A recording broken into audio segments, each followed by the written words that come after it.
ট্রাইব্যুনালের বিচারক নিয়োগের জন্য আমরা সরকারকে বারবারই অনুরোধ করেছি, সরকারও ইতিবাচকভাবে এটা দেখছেন।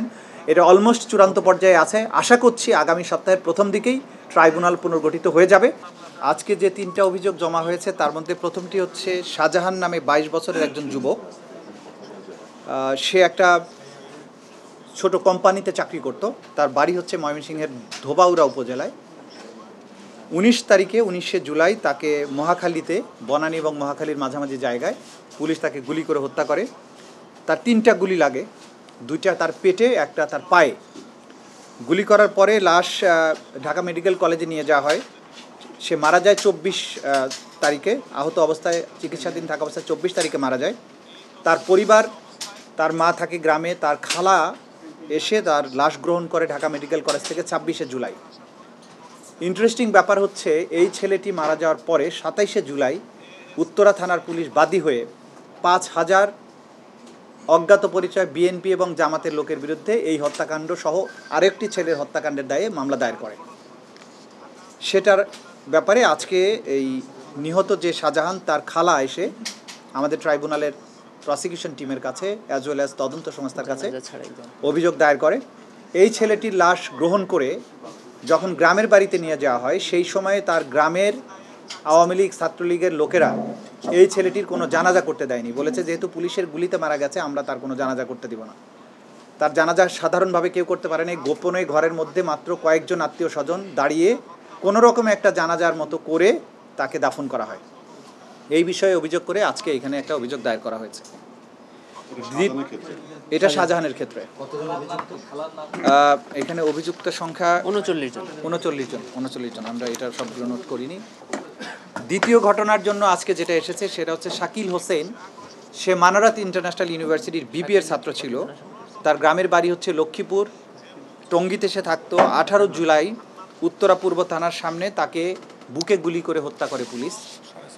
এবং এই ঘটনায় আগেও তারা মামলা দায়েরের চেষ্টা করেছেন, মামলা গ্রহণ করেনি পুলিশ। 57 জন, এইখানে 57 জনকে অভিযুক্ত করে তারা অভিযোগ দায়ের করেছেন, যেটা আমরা আজকে গ্রহণ করেছি। শাকিল হোসেন এটা মানারাত ইন্টারন্যাশনাল ইউনিভার্সিটির ছাত্র। তৃতীয় যে অভিযোগটা এসেছে সেটা রায়হান নামে 20 বছরের একটা এইচএসসি পরীক্ষার্থী। সে গুলশান কমার্স কলেজের ছাত্র ছিল। নোয়াখালীতে তার বাড়ি, মধ্য বাড্ডাতে সে থাকতো। বাড্ডা থানার সামনে 5ই আগস্ট বিজয়ের পরে বিকেল 4:30টায় তার মাথায় এবং বুকে গুলি করে হত্যা করে পুলিশ। ঢাকা মেডিকেল কলেজ থেকে তার লাশ গ্রহণ করা হয় এবং তার কোনো পোস্টমর্টেমও করা হয়নি। চতুর্থ যে অভিযোগ সেটি গতকালকে বিকেলে জমা হয়েছে। একজন ভ্যান চালক, তার নাম হচ্ছে জসিম উদ্দিন। সে 3 তারিখে উত্তরাতে গুলিবিদ্ধ হয়। সেই ব্যাপারে আজ যে অভিযোগটা হয়েছে, কয়জন অভিযুক্ত? আচ্ছা, সেই ব্যাপারেও একটা অভিযোগ আমাদের কাছে এসেছে। 3রা আগস্ট এটা হয়েছে উত্তরাতে। এই মামলাগুলোর আসামি মেইনলি কারা? 5 আগস্ট, লাস্টেরটা 5 আগস্ট। কতজন আছে? অধিকাংশ না, প্রায় সব ক্ষেত্রেই প্রধান আসামি প্রধানমন্ত্রী, তারপরে পুলিশের ঊর্ধ্বতন কর্মকর্তা, স্বরাষ্ট্রমন্ত্রী সহ ক্যাবিনেটের সদস্যরা। আর ঘটনাস্থলে কিছু আওয়ামী লীগ যুবলীগের নেতা কর্মী যারা গ্রাউন্ডের থেকে নিজেরা গুলি চালিয়েছে, যতদূর চেনা গেছে তাদেরকে আসামি করা হয়েছে। এবং লোকাল থানার যে পুলিশ যারা এখানে দায়িত্বরত ছিল, যাদেরকে মানুষ চেনে, এই লোকদেরকেই আসামি করা হয়েছে। আপনারা জানেন যে আইনের বিধান অনুযায়ী আমরা এই অভিযোগগুলো তদন্ত সংস্থা এবং প্রসিকিউশন পর্যালোচনা করে যখন যাদেরকে মনে হবে যে এরাই হচ্ছে মূল আসামি, তাদের নামেই ট্রাইব্যুনালে অভিযোগ দায়ের করবে। সুতরাং বাদীপক্ষ যেটা এখানে নিয়ে এসেছেন তার সাথে কোনো সংযোজন বিয়োজন হতেই পারে যদি পর্যালোচনা অন্তে আমাদের কাছে মনে হয়। প্রাথমিক বিবেচনা, প্রাথমিক তদন্তে যদি আমরা মনে করি যে সবাইকে আসামি করা প্রয়োজন, তাহলে সবাই আসামি হবে। যদি মনে করি এখান থেকে কিছু লোক বাদ পড়া দরকার, বাদ পড়তে পারে। যদি মনে করি এর সাথে আরও কিছু অ্যাড হবে, সেটাও সংযুক্ত করে আমরা যখন ট্রাইব্যুনাল গঠনের পরে যে ট্রাইব্যুনালের কাছে যখন আবেদনটা করব মামলা হিসেবে, সেইটাই হবে প্রপার মামলা। সেইখানে আমরা সকল আসামির নামটা সেই সময়ে দেব। এই কয়েকটা হচ্ছে আমাদের অভিযোগ গ্রহণ সংক্রান্ত বিষয়। এই আজকের 3টা, গতকালকের একটা সহ মোট 28টি অভিযোগ এ নিয়ে ট্রাইব্যুনালের তদন্ত সংস্থা এবং প্রসিকিউশনের কাছে জমা পড়েছে, যেগুলো আমরা পর্যালোচনা করছি এবং কোর্ট বসা মাত্রই এদের ব্যাপারে আমরা যথাযথ আবেদন করব আদালতের কাছে।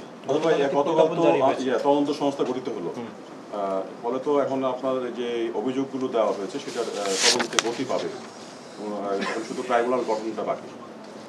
গতকালকে 10 জন তদন্তকারী কর্মকর্তা নিয়োগ হয়েছেন, ইনক্লুডিং প্রধান তদন্তকারী কর্মকর্তা এবং তার ডেপুটি।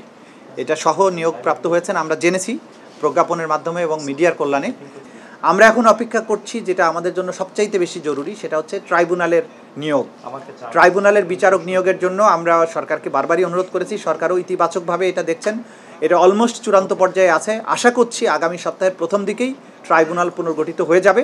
ট্রাইব্যুনাল পুনর্গঠিত হয়ে গেলেই যথাযথ প্রক্রিয়ায় এই বিচারগুলো শুরু হয়ে যাবে বলে আমরা আশা করছি।